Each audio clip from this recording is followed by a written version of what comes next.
วรรค์นั้นงามแท้แม่เอ่ยสมดังคำสมเสยเขาเอ่ยกันว่าเวียงทองเมื่อยามใดเมฆไหลลอยละล่องบ่เห็นหน้านวลน้องแล้วต้องสวนให้อาวรณ์งามของสีเนื้อนาลีใด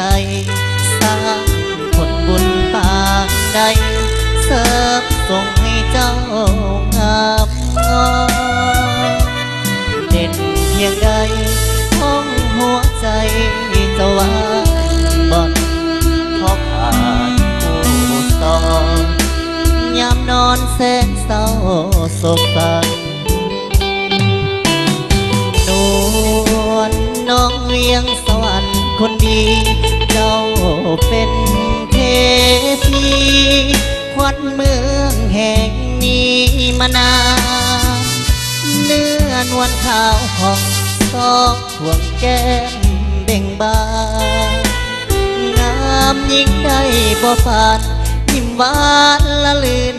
สื่นใจเมืองสวรรค์ปานเจ้าให้งามเด่นแม้สายใดได้เห็นแล้วอยากเป็นเพื่อน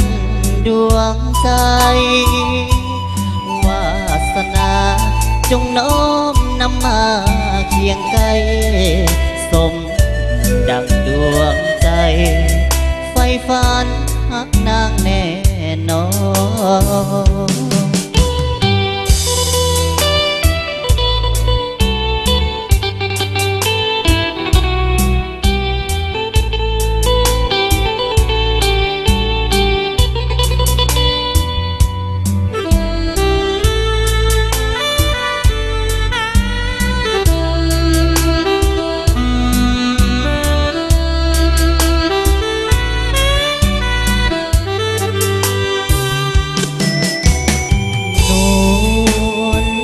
เวียงสวรรค์คนดีเจ้าเป็นเทพี